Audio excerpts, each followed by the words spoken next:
जोर से गाइएगा। जोर से बोल दीजिए, जोर से गाइए। जोर से गाइएगा, बोलिए। हेलो दोस्तों, आज का वीडियो में आप सभी का स्वागत है। तो दोस्तों, हम लोग SKR म्यूजिक प्रतापपुर गए थे, तो वहाँ का स्टूडियो का रिकॉर्डिंग आप लोगों को दिखाएंगे।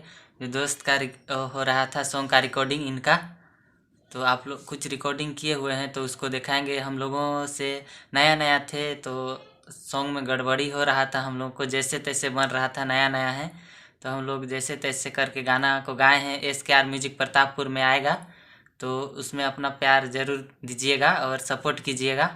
इनका सॉन्ग है, अभी इनका सॉन्ग का रिकॉर्डिंग आप लोगों को दिखाने जा रहा हूँ।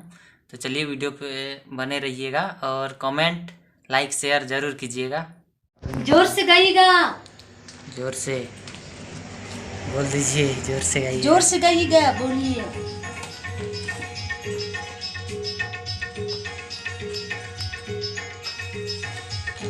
बोलते रहते ठीक रहता ना।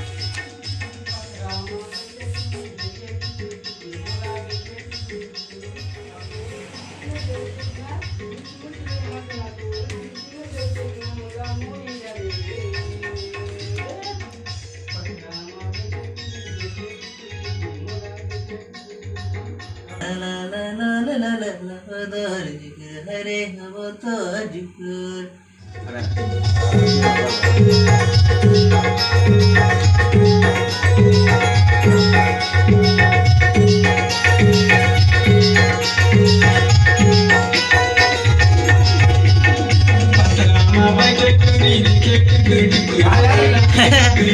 थोड़ा जाता था तो चल करे। हाँ। 1 2 3 4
मुझ ले हंसना